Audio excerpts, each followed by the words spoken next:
Wade Channell, you are Senior Economic Growth Advisor from USAID. I give you a little applause. Welcome, Wade.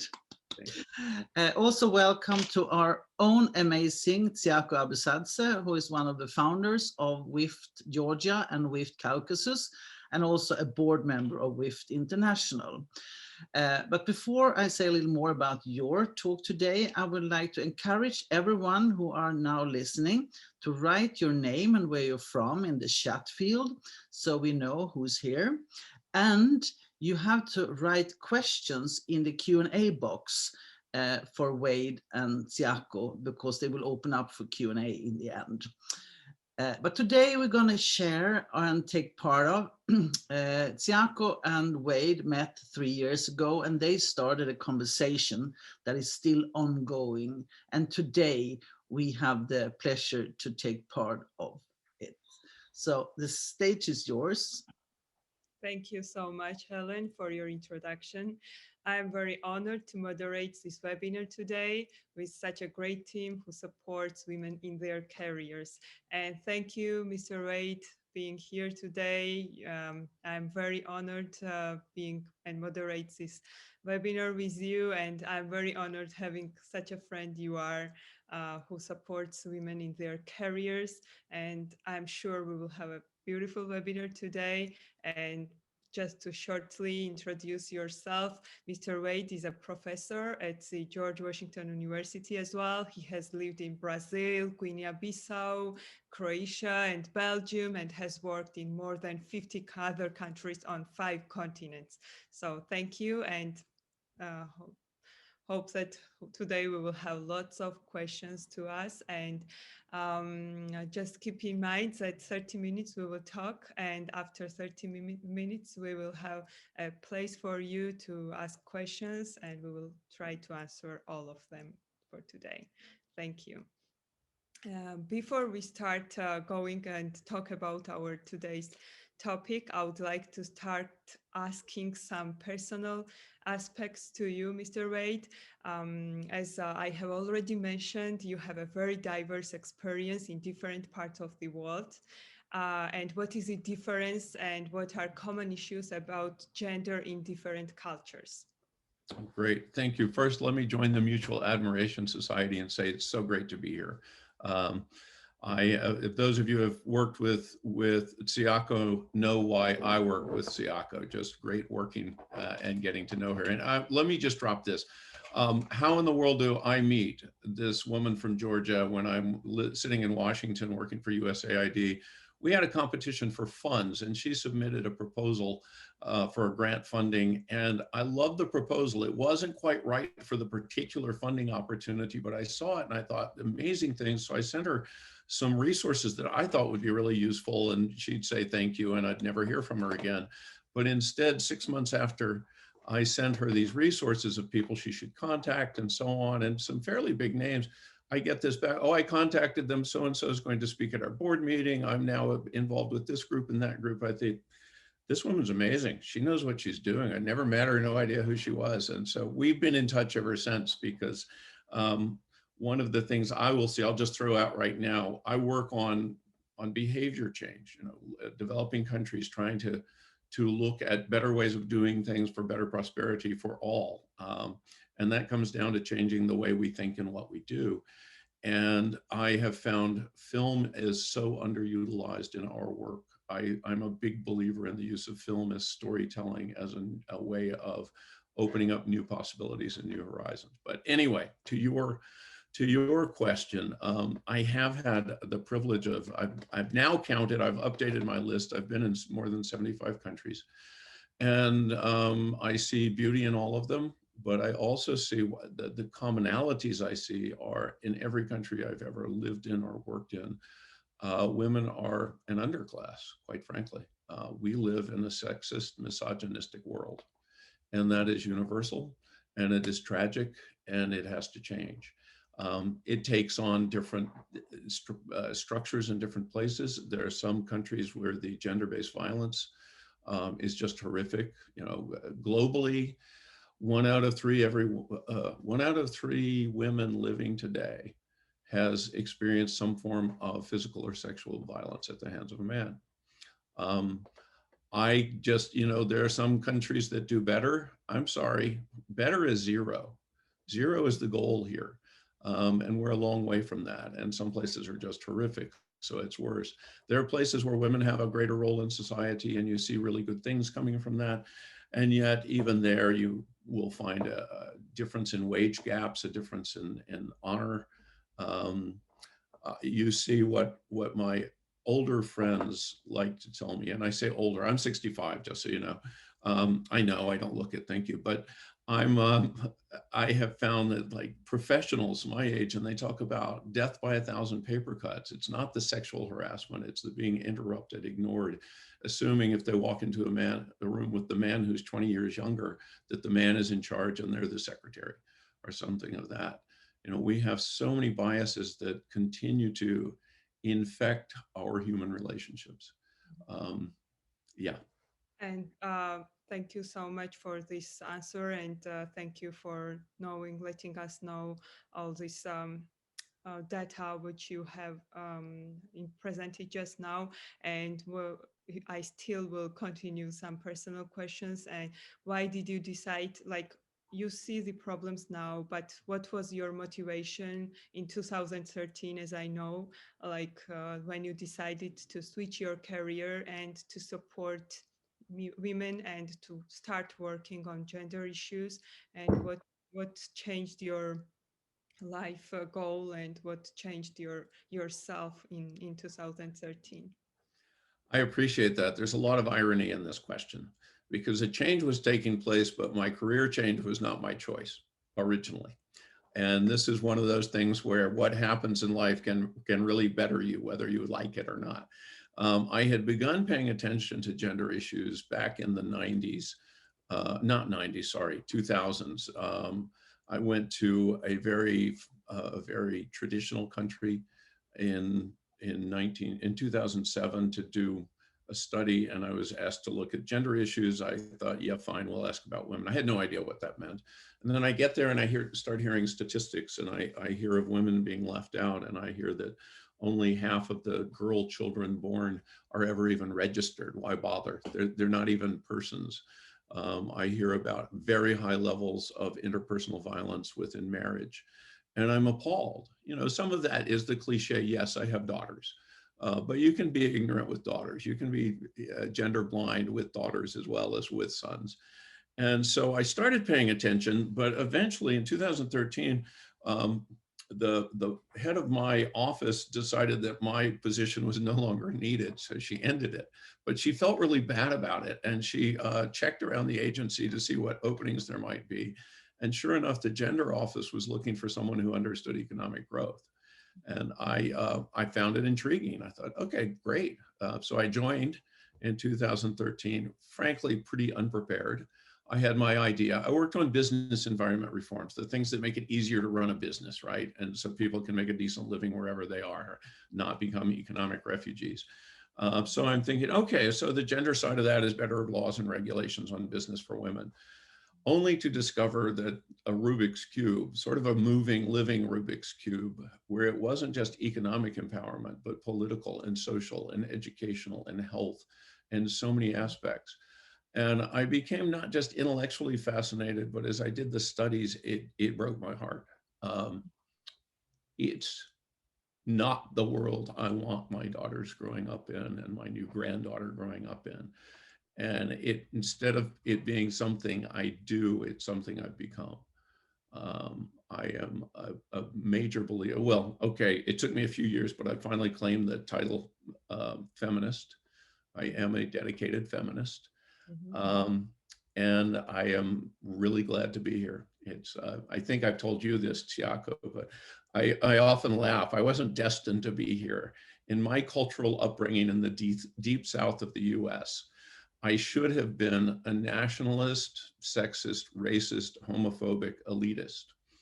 It's been a long road to this side, and I'm really happy to be working in this area. We know that kind of people, actually.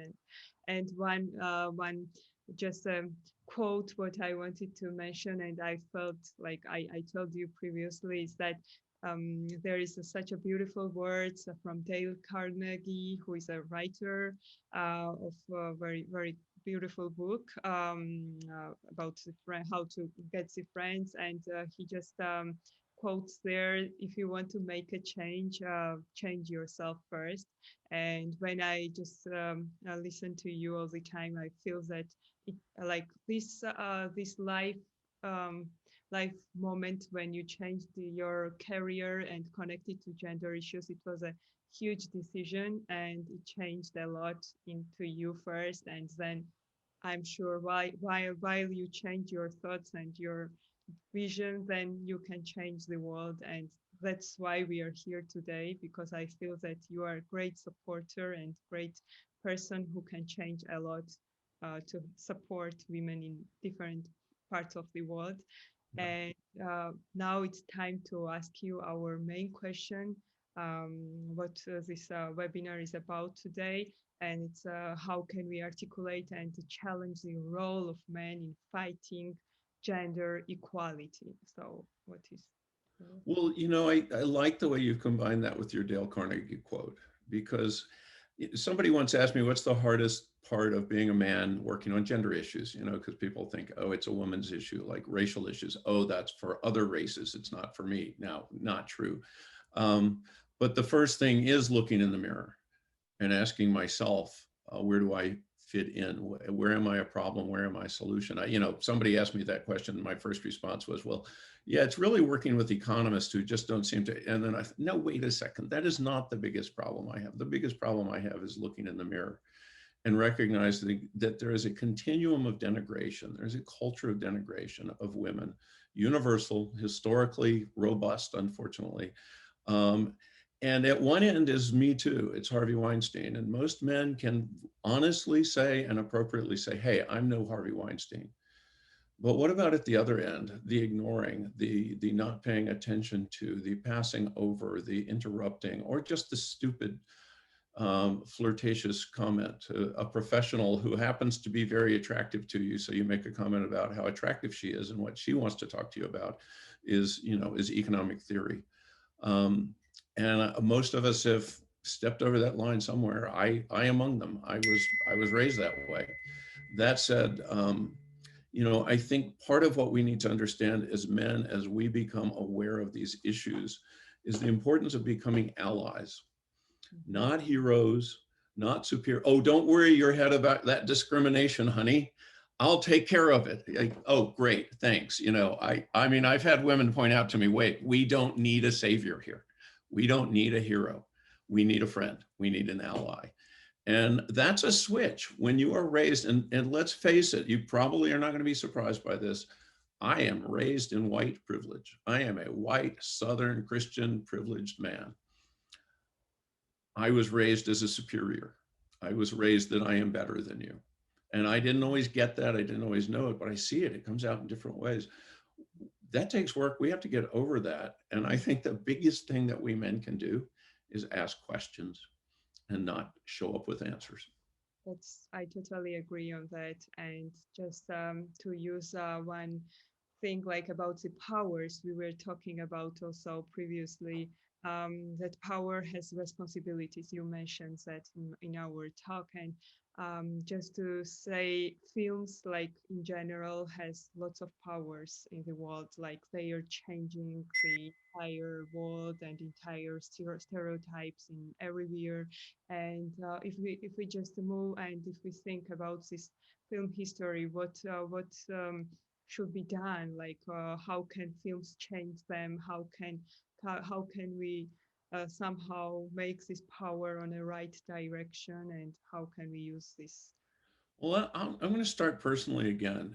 I say I was raised to be sexist, and I had all these sexist ideas. Where did I get them? Well, okay, certainly from my father and the culture in general, but I got them from the full range of films I watched.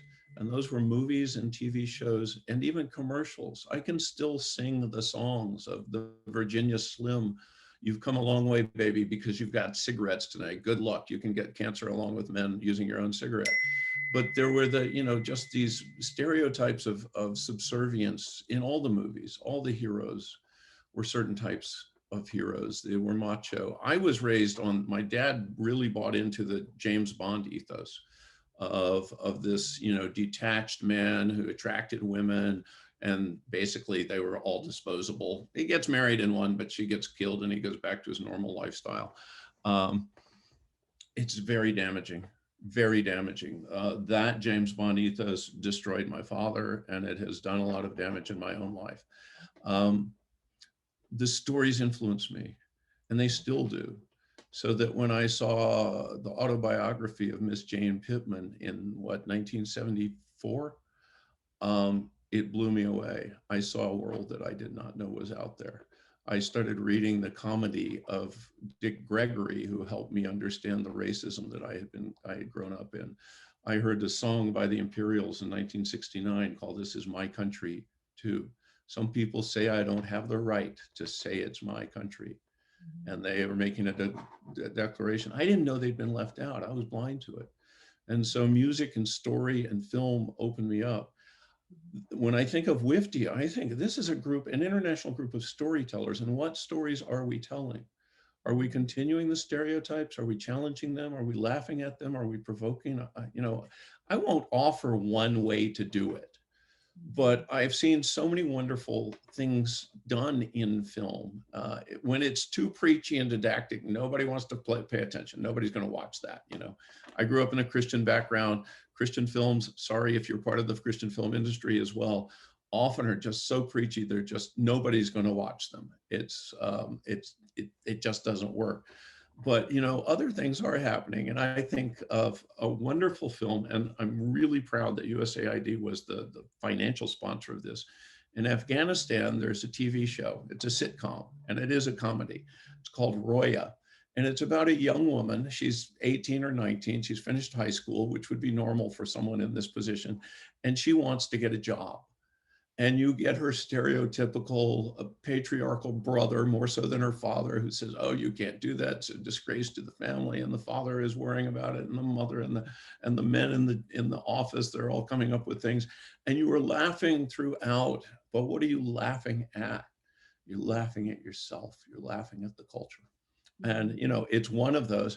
It has been documented as having changed cultural norms by taking this insight to a world we know and offering another world. Yeah. And I think, you know, that's really what I look at. I can't say there's one way to do this at all. We're too complex for that. But walking into the world we know and offering through a story a better world. Maybe by showing us the pain, maybe by showing us the laughter. There's a lot of possibility.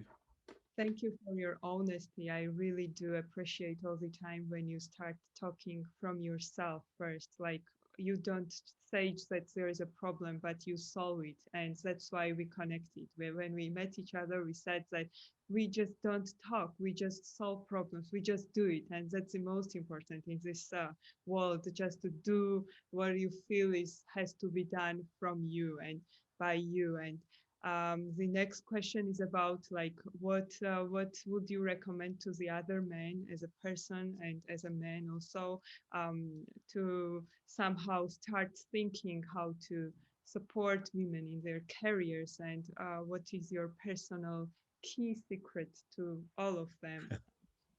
Well, I think where I have been successful, it's been when I shut up and listened, or when most of my talking was to ask questions so that I could listen.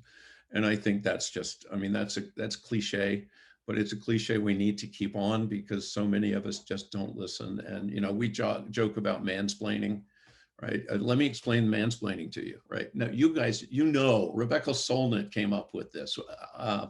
And so I think, you know, first learning to listen and to recognize, not treat women as equals. That's like I'm pretending. I'm going to treat you like you're a space explorer. Well, that's cute. No, not treat women as equals. See women as equals and behave accordingly. And we have to recognize that equality and start there. I think there's a lot of movement for men to much more actively mentor women. So in whatever industry you're in, you know, as men, recognizing that it's not only men that are moving up the ranks, but that women are too. Many men have become afraid because of Me Too. They think, well, you know, I'll get accused of something, I'm going to stay away from women. Well, I'm sorry, that's cowardice and that's foolishness and that's wrong. That tells me that my approach to women is so sexualized or so superior that I'm afraid that somebody's finally going to call me out on it. I'm going to get caught. You know, if I'm not afraid of that, if I'm not hitting on my mentoree, I really shouldn't be worried about that. So get my life in order. Okay, back to the mirror. What am I doing? You know, I was raised to objectify. I will make no bones about that. My father had me looking at Playboy magazine when I was 5 years old, and I was looking at the cartoons because I didn't understand the pictures. But over time, that picture approach did change me for the worse. Raised to objectify, fighting it all my life. And, you know, we have to just be aware of who we are and what we've got and make the changes. But we really need to be supportive. And let's, you know, if we're financiers, let's find women to fund. If we're teachers, trainers in some port, you know, if we do master classes with people, let's make sure that there are women in those classes. Let's make sure that in all the closed door sessions of planning and so on, women are at the table. Because if women are not at the table, they're not included. As I like to say nowadays, if it's designed without women in mind, it's designed for men. If women aren't in the room, it's not for them, it's without them. And we have to change that. And we can change that. I feel goosebumps. And thank you for sharing this inspirational experiences what you have. And just a quick question, like you are a teacher also, you are a professor, and you have lots of connections with young generation. And what do you see? What is the future when you look at them and when you teach them? And what is your vision in the future? How these things will change, and will these stereotypes will be somehow broken in the future, or what? Slowly. The fact is, cultures take time to change more rapidly than we think. Although there are histories that trace 400 years of cultures that still shape the U.S. So it can take time. It's interesting when I teach. I find I offer to do career discussions with people. I find fewer men take advantage of that. It's mostly women who follow up and say, "Yeah, I could use some help."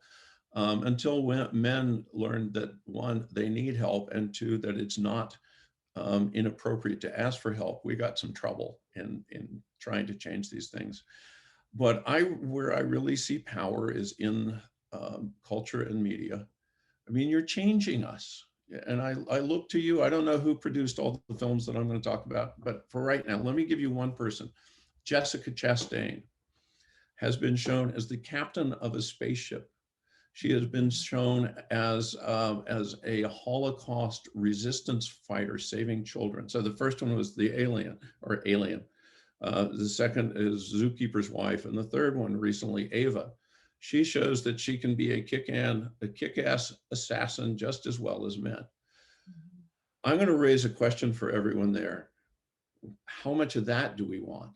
Because one of the things I've seen in the trying to even the score in film between men and women, and bringing women out of the stupid position of only a few words spoken and only about men or something vapid. We're seeing a lot of change there. But I'm also seeing major actresses are now, they're killers, they're pathological, they're violent, okay, so we know that women can be this way, but part of the reason men are this way is because of our emotional inabilities, that we are restrained, we are stuck in a warrior ethos that doesn't allow us to feel and think. Okay, Ava, the character, does feel a little bit. She wants to know why she has to kill people. But I'm sorry, we haven't made it there. I mean, I love the movie. I like those kinds of movies. I like action movies. But I'm also, I want to throw out that I think let's question how much of our movement of equality is representing women as equally violent, as opposed to finding men to also promote in our films as this guy gets it, this guy is aware, this guy is not a jackass, that he's not the next Harvey Weinstein, he's not a two-dimensional character. As I say, this is a little far off your question, but that's sort of the way I go anyway. It's sort of like a politician, answer the question you want to answer, not the one you were asked, but I want to answer your questions. I just think that the power of film, music as well, and what is chosen to score films as well as the others. I was listening to Martina McBride again yesterday. I love Martina McBride. She has some incredibly powerful social statements. One's about gender-based violence. Independence Day is about wife beating and where it drove a woman, and she's got a lot of those. These have an impact, and they have an emotional impact. And I think it's important for, men have been pushing reason as dominant for centuries and dismissing women as emotional. But science now shows us that emotion is the starting point, and reason is just there to justify our emotions. We're not starting from reason, we're starting from feeling. And we men are crippled overall on feeling. Thank you for this honesty, for this answer. Also, it's much appreciated, especially when you are men and you are feminist. But yeah, it means a lot to me, and it's so powering, and I feel goosebumps, and I'm sure all women who are listening today, or men, they feel goosebumps in themselves as well. And just I love your stories, and I love one of your story about your daughters when you lived in Africa, and you created some special story for your daughters because there was not many books during that time, but your story was something different from others. Well, I appreciate you bringing that question up. This was fun. So here we are, we're living in Guinea-Bissau. There are no bookstores. We don't have many books with us. And my daughters are 3 and 5, or maybe 4 and 6 at this point. And one day my younger daughter asks me one too many times to read the story of Cinderella. So we have the sort of Disney-fied Cinderella story there. And I'm reading it, and I've read it enough that now I'm paying attention, and I'm asking, okay, what's the meta message here? Like, wait a second. You want to make it in life. You want success and happiness. You want to get out of the difficulty of lives. Be hot, marry a rich guy. Like, he was a nice rich guy, but you married the prince. It's like, that's what my daughter's hope is going to be, marry the prince. Like, no. So that was the last time I ever read Cinderella to them. I stopped it. And the next night I started my own series of a princess with an attitude. And her first thing is to say that, there's this beautiful prince coming, and everybody's, oh, he's so gorgeous. And, he put down a peasant revolt. And her question is, why were they revolting if he's such a great prince? What's going on here? I don't care. I mean, my opening line for the story is, when I get married, if I get married. Now that's hard for me. I'm a traditionalist. I want them to get married. One is, one isn't. Why, I couldn't take it anymore. And it does make me think, here we are, these are master stories that we all know Cinderella, we all know these. It's to the extent we haven't looked already, and it feels like we have on almost all of them. What a great time in history to start rethinking all of these stories and changing them, challenging them. There's some great humorous things out there, but there are also great other independent stories. I love the Frozen movies. I watch them by myself. My little girls are now 31 and 28. We don't go to the movie theater and watch cartoons anymore. I watch them. I love them. Thank you. Here's some others, and I'm seeing more and more of this. I think my reaction to my daughter's stories is what I encourage you, film industry, whether you're producers, directors, actors, whatever. Let's continue to challenge. And I will say, challenging the status quo, challenging norms can be very uncomfortable. And it can be very uncomfortable for those being challenged. And all I can say is, if my comfort has to be built on your discomfort, then please challenge me. Let's get uncomfortable. Let's rock the boat. Let's sink the damn boat if we have to. But it is time to drop the past and build the future that we want. learn. And though learning from the past, there's so many great women out there whose stories have never been told. Like hidden figures, that's an easy one that comes to mind. Historical women, Harriet Tubman, who is going to make it to the $20 bill soon, I hope. Let's look both to the past, but let's form a new future with better stories. Thank you. Really, I feel so many goosebumps, and I'm very happy that we had such a beautiful conversation today. And thank you for sharing all this. And you made a great point about to review what kind of stories we already have and how to change it in the future. And that will be maybe next webinar's topic we can talk about in the future. And thank you for this honesty and for sharing your personal story and personal attitudes as a man. And I'm sure all women have to feel the same from every man around us, and it will change the world. And I think slowly we will get to this point, as you said today. Thank you so much. And now we have time for questions, as half an hour passed very, very quickly. And if you have our participants, if you have any questions, please write on our chat, and then Regina will read them and we will try to answer all of them. Thank you. And while she's reading, let me just note, Melissa Houghton noted, not a lot of career advances for princesses. I really like that. And you'll appreciate my mother when she would twist the stories when she would tell them to us as a child.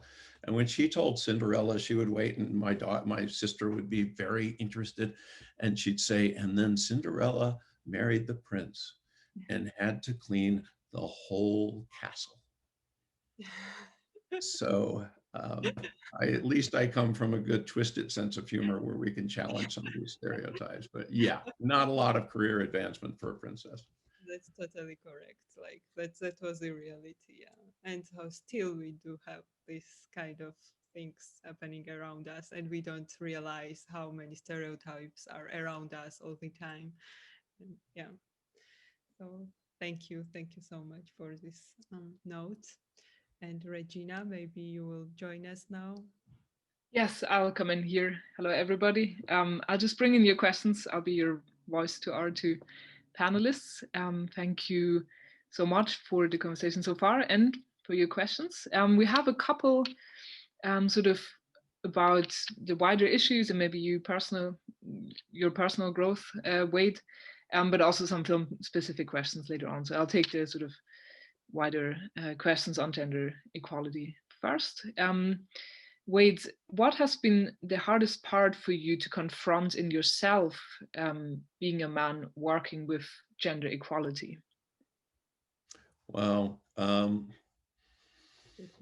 when you say the hardest part, I've come to see the equality. I've come to see, I've had a lot of myths that I've had to get rid of. That men and women think differently. Well, the studies show that basically we do have the same brains, and to the extent that we process things differently, that's mostly a matter of training, not DNA. And I think, having gotten away from DNA as ruling us and having to manage us, and finding out that most of the disadvantages that we see are where men think they're superior to women in our rational thinking, et cetera, those are just learned behaviors. And that means we can learn new ones. For me, I'll be honest. I mean, this one's painful. Objectification. And let me just raise this here. Be careful with nudity. Every man in the world so many men have been steeped in pornography, and pornography does not teach appreciation of the human form. It teaches self-satisfaction with the mental fantasy of whatever you're seeing on the screen. It's one of the most narcissistic acts there is for most men in watching pornography, because it's all about my satisfaction and me, and it's not about giving back. And we're seeing in many places actual descriptions of pornography as an addiction problem. I'm not saying there should not be any nudity, that there should not be any cleavage, that everybody should wear a burqa, that we shouldn't have any sexual stuff. I mean, the sexiest one of the sexiest scenes I've ever seen is in The Last of the Mohicans, two people dressed and talking, and the passion and the attraction and the desire are amazing, and it's wonderful, and I feel good. But I can tell you, because of the objectification I was raised in, as I said, I looked at Playboy. I went to our movies with my dad. So I have, even though he's gone and he ended his own life tragically, I have this connection where my father gaps, my father approval around that was wired into me, and I fight that. I don't like objectifying. I want to know what it looks like, just to think of somebody as somebody and not whether I find her attractive. That's coming. It's better. It's not what it once was. But I will say, as film people, consider that men watching nudity are not necessarily seeing vulnerability. They may be seeing something very, very different for them. And it's, again, I'm not saying there should never be nudity. I'm not a prude. I'm not a prude at all. I like that. But has it helped me? Has it helped the women's equality cause? Well, there are a lot of arguments about it in my own personal life. Since you asked personally, what's one of the hardest things in women's equality? It's just seeing women as other people and eliminating sexual objectification. Thank you. It was really great. And I'll probably regret someday that I've admitted this publicly, but hey, I told Tsiako, you can ask me anything, I will answer it. You're very honest today, and it's appreciated. Thank you so much. Another question, maybe Regina, if there is. Yeah, I'll bring on the next one.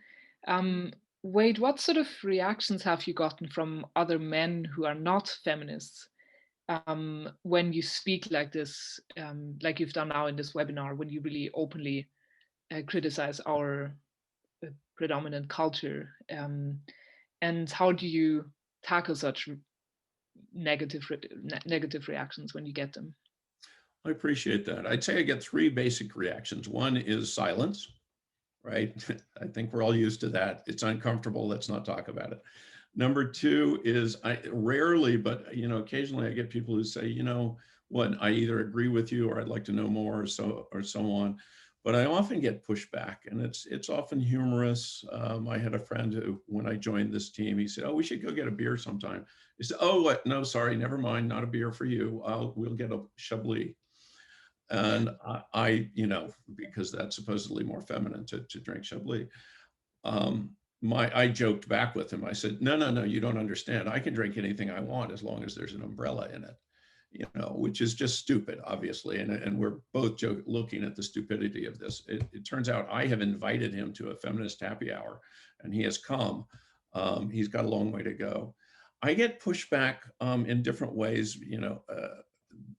My favorite was an older friend of mine. He's in his 70s. He was a former partner of a law firm, management, and so on. And he's giving me a hard time. And, he made the mistake of letting me bury him alive in statistics, because I know the statistics. And eventually he said, and we were sort of talking about Me Too and equality in general. And he says, actually, this scares the hell out of me. In other words, the world has shifted dramatically. He doesn't know what to do with it. He recognizes there's something right about what I'm saying, but what does he do? And there's this defensiveness in men. My main thing is, this is not about blame. Okay, individuals do something. Harvey Weinstein, blame him for what he did, absolutely. But overall, we were raised in a world that we see around us today. I didn't grow up choosing to make the world unjust. I grew up in an unjust world. Most of the injustice I never even noticed. It took me a long time to understand Southern history as well as I do today. And that was a history of injustice. And I know I have some colleagues from Atlanta online, and I'm from Atlanta. Man, was I lied to. And I was. And so I grew up without any awareness of some of the things that really needed to change. What I like to do is say, look, let me show you the statistics, because numbers speak to a lot of people, whether it's gender-based violence, which is horrible, whether it's various forms of economic disparity and economic discrimination. lay it out there. It's ugly. And I say, do you like this? And the answer is generally, no, I don't like this. And then I say, okay, let's change it. And I think that's it. Like, how did we get here? Well, it's fascinating discussion. Let's have a beer or a Chablis with or without umbrellas.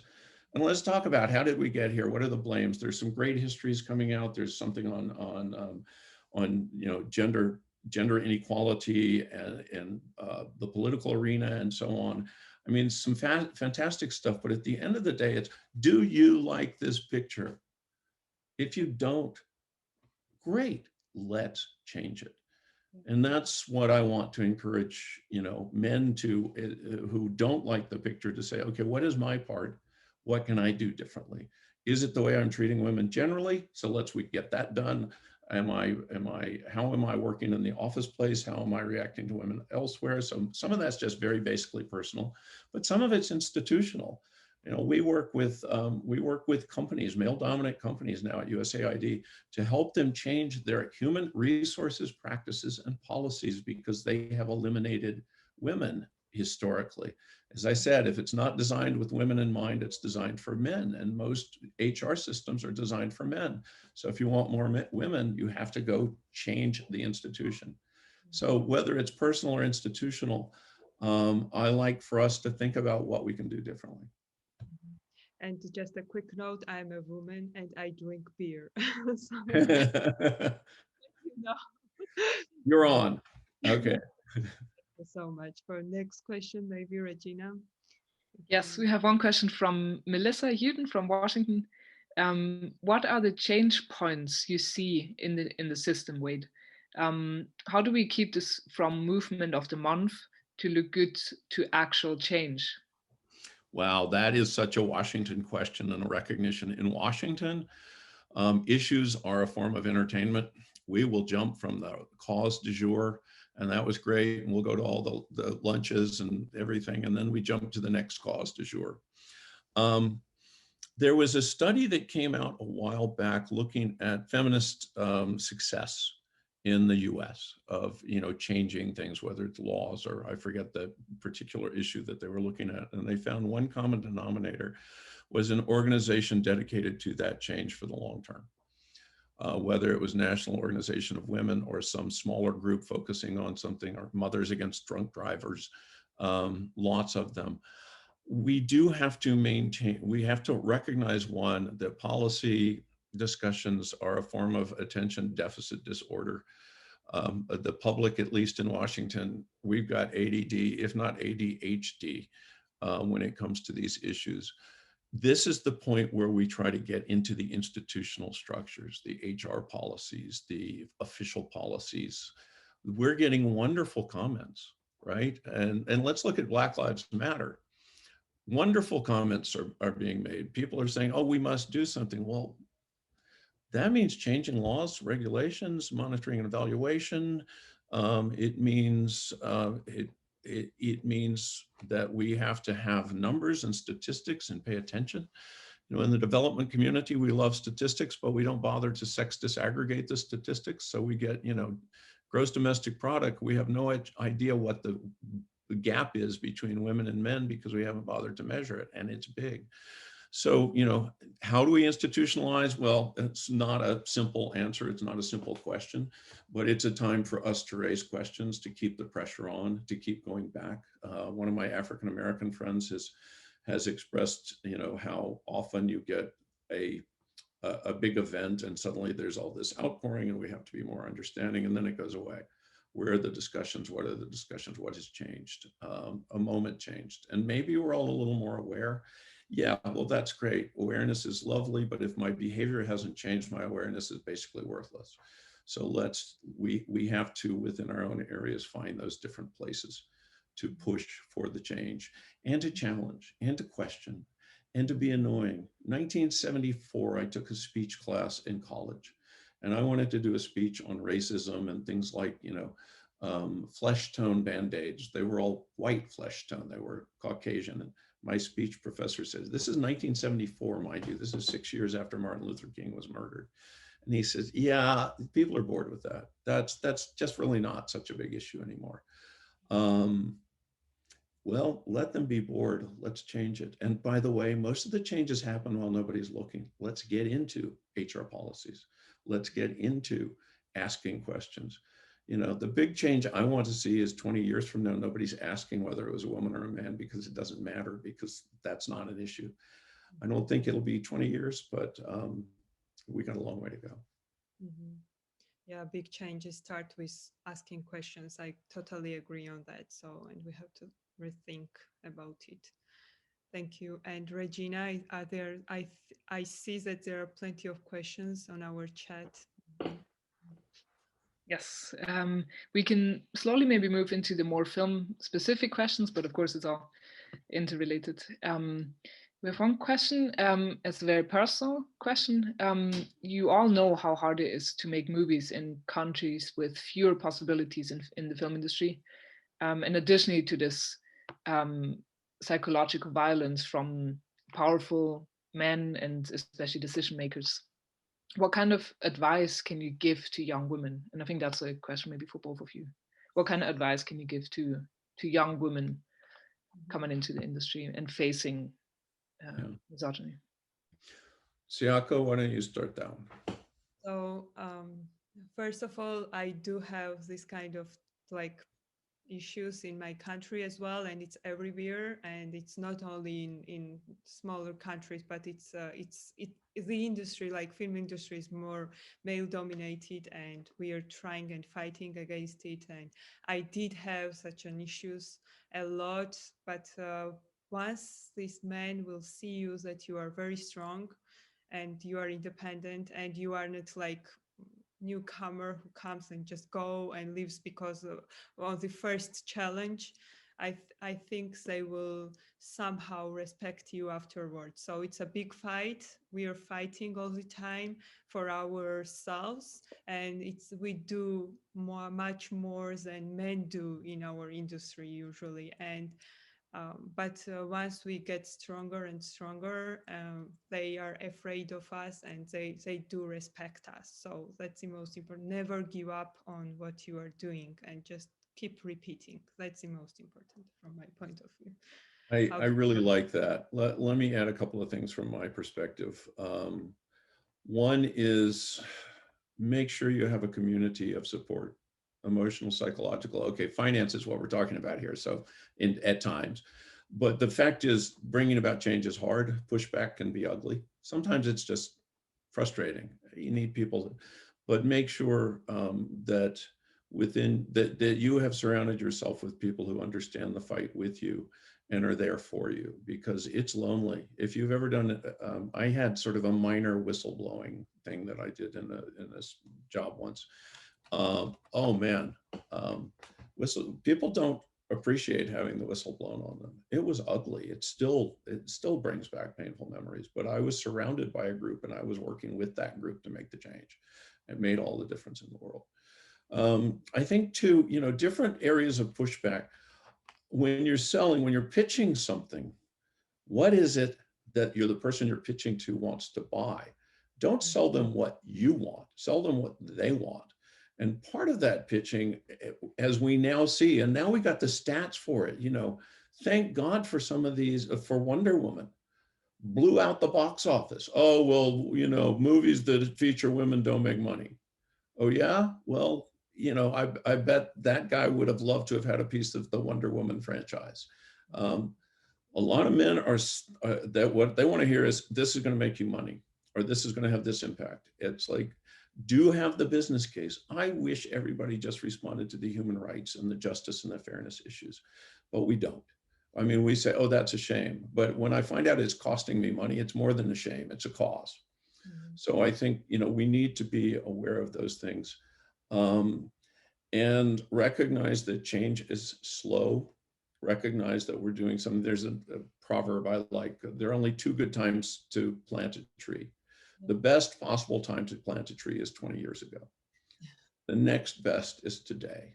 Yeah. So we are planting trees. We have to care for those. We have to look for those. The changes are coming. The changes in my lifetime, from the execution of a civil rights leader to the election of a Black president in the United States. Are we done with racism?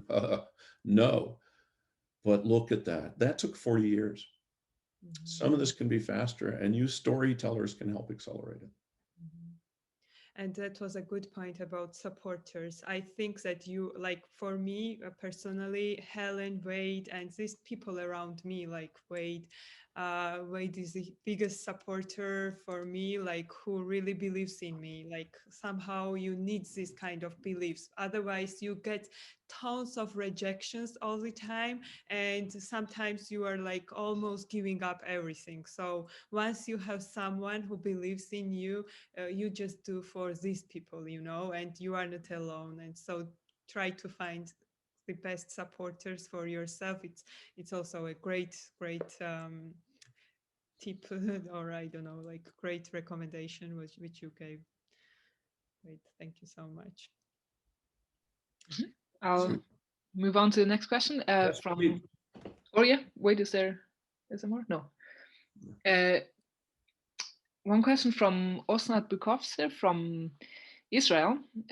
What is the essential thing a screenwriter should pay attention to when writing a role for a woman to start to make a change in her position in the scripts? That's also maybe for you as a producer, Tsiako.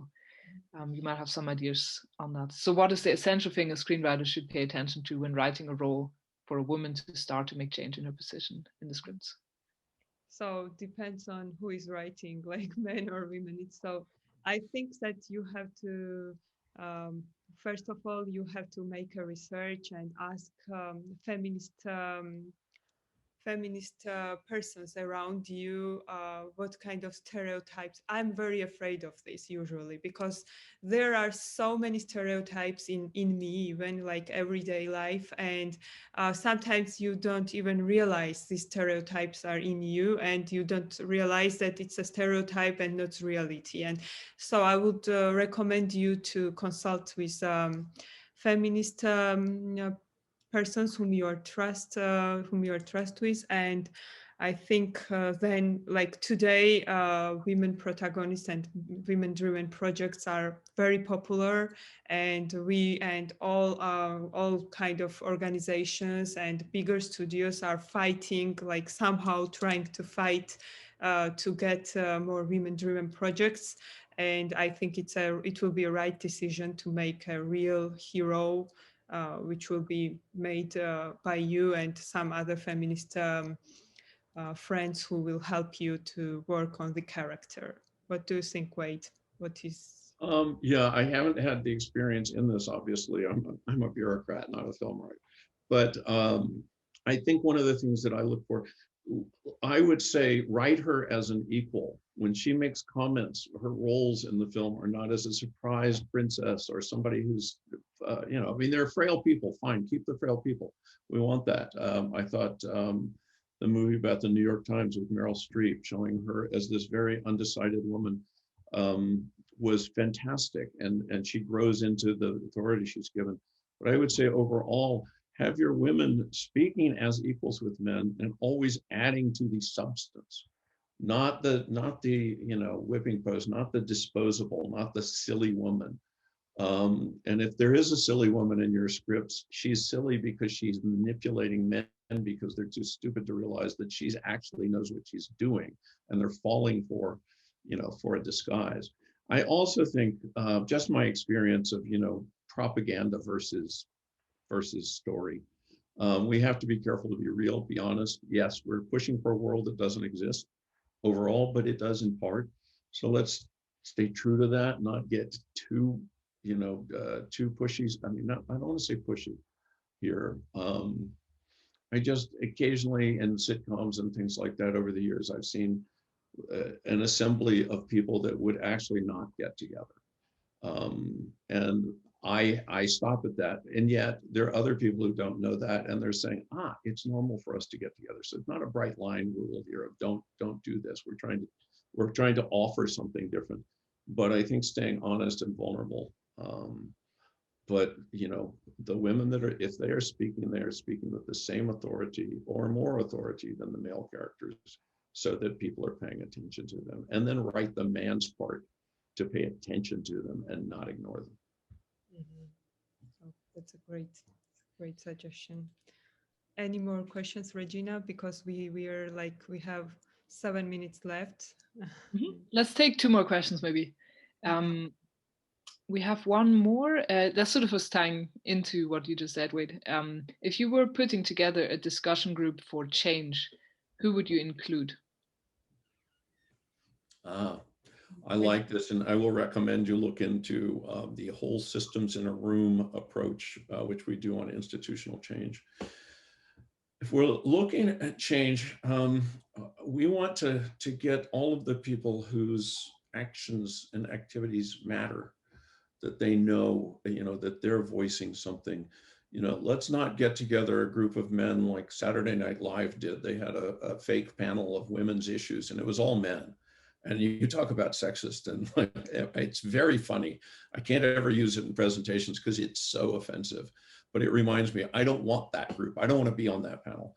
So we need to bring in the people who are going to be affected by any changes that are in there. Anybody who would wake up the next day after seeing an article and say, where did that come from? And I'm thinking of how we do legal reform. We bring in not just lawyers and politicians, but business people and law schools and the registries and all of that. So this is different. Your crowd is different.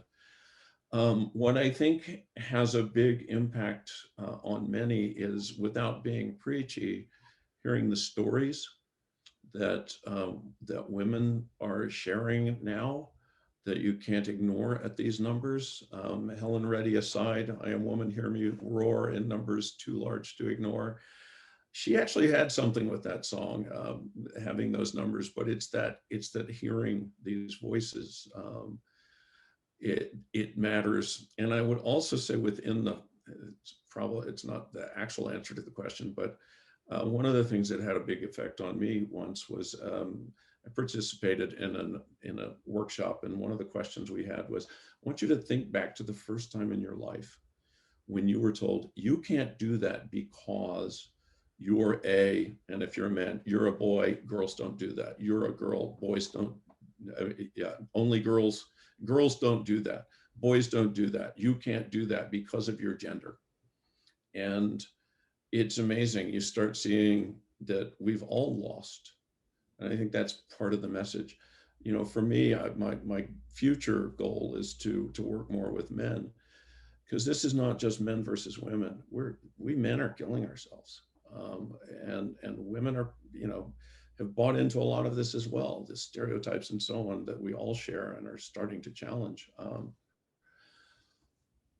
We need women and men in the room. We need people who can share stories that make you listen.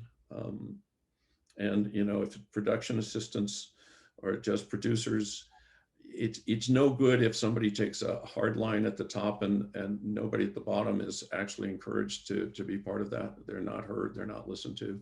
And I think too, it's very important to bring men in who are the problem, in the case that they are, so that they can hear from others why this is a problem and not just from women. And I think one of the things I hate in this work is, you mentioned gender, and a lot of times men just roll their eyes. Oh yeah, women's issues. Yeah, I don't need to be here for that. And somebody asked how many men are in the audience. In general, I find if you want to get rid of a large audience, it's too big for the room, put gender in the title, most of the men will leave. It's about 10 to 15% is normal on a gender issue discussion. It's almost all women. That has to change. Thank you so much. And another last question. Virginia. Yeah, a couple of people actually asked that. Wade, maybe you could just say again, just about yourself. Where do you teach and what do you teach? Have you written any books? And also, is there a way for people to stay in touch with you or contact you if they want to work in that area, maybe get some more inspiration or ask questions or something like this? That will be great. Thank you. Thank you. I really appreciate that. Well, the easy way, wade.channell@gmail.com. Channel, 2 N's and 2 L's. I'll spell it. Wade, W-A-D-E, dot. I think you know how to spell that one. And Channell is CHANNELL. But you can also find me on LinkedIn. I don't really do Facebook and most of the others at this point. I'm about to retire. Maybe I'll have time. But yeah, wade.channell@gmail.com. I've taught international development and managing in developing countries. And I did that before I was really aware of any of the gender issues. The last time I taught my private sector development class, I was afraid that there were going to be complaints that they didn't realize this was a gender class or some sort of feminist class, because what I did was what I had discovered, that every topic that we looked at, markets, finance, enabling environment, governance, etc., there is a gender aspect, and I made them look at it every time and do a basic gender analysis. And I think it opened all of our eyes to a lot more. There's just so much to learn throughout. I haven't done a book yet. I'm working on the book for my daughters, Susanna, Princess with an Attitude. No. But I'm also doing. I mostly just blog. Most of that's on LinkedIn or Medium, and I hope to expand that. And I have to mention that you write really great. And when I read these stories, it was so beautiful, well written. And I think it's a good point that you have to think writing the book about women's issues. And I'm totally in that. I will produce it later. I promise. Thank you so much to everyone, and Helen for hosting this event, and thank you so much, Wade, for sharing your honesty today with all attendees. And the diversity of group of attendees are great, and thank you everyone for joining the webinar today. Helen? Yes, and on behalf of the WIFTI board, where you, Tsiako, is a beloved part, we thank you very much, Wade, for your generosity. It was a great webinar. And thank you for you moderating this, Tsiako, and thank you to all of you who were listening. And I can also tell you that this was recorded and will end up on wifti.net and on our YouTube channel. So it's possible to share this with the world.